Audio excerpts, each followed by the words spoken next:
आज हम देखेंगे एक एलआईसी का प्रोडक्ट जो मैंने लिया था 2009 में। इसकी कहानी ऐसी है कि मैं 2007 से जॉब चालू किया और पहली बार समहाउ एक बंदा मुझे मिला, वो म्यूचुअल फंड में इन्वेस्ट कराया मेरा। पहली पहली बार एकदम। और शायद वैसा मेरे को समझ में आ जाती कि म्यूचुअल फंड होता क्या है, फिर बात बन गई होती। लेकिन 2007 में उसने 30-30 हजार रुपए की टैक्सेबल ईएलएसएस वाले, उसने फ्रैंकलिन, एक 30 हजार का फ्रैंकलिन और 30 हजार रुपए के एसबीआई का मैग्नम करके आता था, वो भी ईएलएसएस था, वो उसने मेरे को दिलाया। और 2008 में पूरा वर्ल्ड फॉल हो रहा था because of those Lehman brothers. पूरा इंडिया का मार्केट भी पूरा चौपट हो गया था। एक साल बाद मैं देखा तो मेरा 60 हजार जो था वो, मतलब अच्छा खासा, मुझे लग रहा है कि 40 हजार रुपये कुछ आ गए थे। 40 हजार रुपये नीचे आ गए, 40 हजार रुपये हो गया था करीब, या उससे भी कम था। मेरे को एग्जैक्ट याद नहीं है, लेकिन अच्छा खासा कम हो गया था, तो वो पूरा मार्केट ही गिर गया। तो मेरे को लगा कि यार ये, मतलब मेरे को एकदम समझदारी नहीं आई, एकदम से समझदारी नहीं आई, और वो सबसे बेवकूफी हुई मेरे लाइफ की। ठीक है, इन टर्म्स ऑफ इन्वेस्टमेंट। शायद हो रहता तो आज मेरे पैसे जितना है, उससे उस समय समझदारी आ गई होती, तो शायद आज मेरे पास करीब 40 से 50% ज्यादा पैसे होते। इतना बड़ा मूर्ख था उसको मैं बोलता हूँ।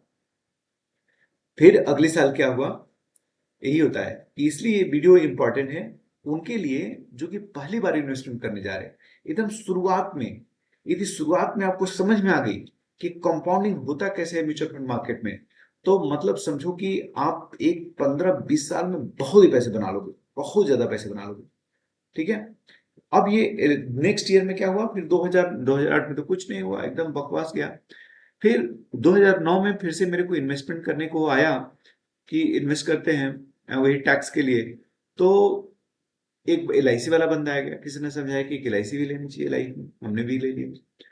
तो उसने बोला कि तुम ईयरली कैसे, तो कैलकुलेशन किया कि 1860, उसका 18,860 रुपये मैं पे करता था प्रीमियम। और मैं 2009 से चालू किया, 2025 में मेरे को सारा लमसम पैसा मेरे को मिल गया। ठीक है। पैसा कितना मिला, मेरे को एग्जैक्टली 5,17,000 मिले हैं हाथ में। ठीक है। तो आता है कितना, XIRR 6% आती है। 6% XIRR हुआ। वो बंदा मेरे को कैसे तो समझदारी करके बोला कि इतना आएगा, तुम पैसे जमा करो, तुम्हारे कुछ 3 लाख जमा करोगे और ये कितना 7 लाख की 8 लाख हो जाएगा विथ बोनस, पता नहीं क्या क्या बोला। मुझे लगा कि यार पैसे तो मिल रहे हैं, चलो क्या ही जाता है 18,860 में। हाँ। और अब देखो कि यही पैसा, सेम एग्जैक्टली सेम पैसा, यदि मैं डालता है, यदि एसआईपी में, ठीक है, एसआईपी कैलकुलेटर में जाता हूँ कि 18,860 देता हूँ, 16 साल मैंने बैठे उस पे, एक्सपेक्टेड रिटर्न 12%, 12% मैं डालता हूँ। जो कि कोई भी म्यूचुअल फंड नहीं है जो कि एक 17-18% से ज्यादा दिया हो, यदि आपका पैसा 2009 में डाला हो तो।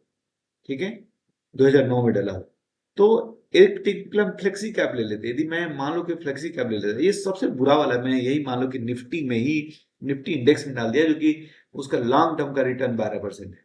ठीक है।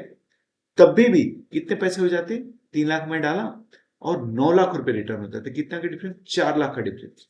4 लाख का डिफरेंस, मतलब समझ रहे हो आप, 80% ज्यादा, 80% ज्यादा मुझे पैसे मिलते। ये है प्रॉब्लम एलआईसी का, कि जब एलआईसी लेते हो, इतना लंबा टाइम में देते हो, ठीक है, उसके बाद उस पैसे के भी ऊपर आपका कंट्रोल नहीं है। जब आएगा आपका मैच्योरिटी आएगी तब जाओ, वो पता करो ब्रांच पे। मेरे को तो 2 दिन लगे वो पैसे लेने में, बट वो कागज जमा करने में, पैसे तो बाद में आए, वो कागज जमा करने में, कि वो ब्रांच में जाओ, फिर खोजो कौन है बंदा। तब तक पहले दिन गया तो क्या, तो लंच चल रहा है। फिर दूसरे दिन गया तो वो 5 बजे में गया, बोला कि 5 बजे बंद हो जाता है। तीसरे दिन गया, करते करते घंटे बाहर बदे, एक लेडी बोली कि हाँ लाओ, तुम यहाँ पे जमा कर देते हैं, लेकिन मुझे पैसा नहीं पता है कहाँ से मिलेगा। ये तुम्हारे जाएगा जहाँ पे तुमने चालू करा था चेन्नई, वहां के ऑफिस में जाएगा, और फिर दे देंगे, नहीं देंगे तो तुमको उनको कॉल करके समझना पड़ेगा। ऐसा था।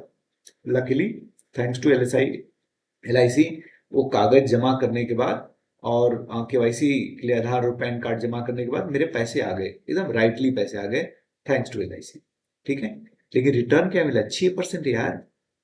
तो यार आज अगर आप चालू करें ना, एक पैसा भी LIC में मत डालो।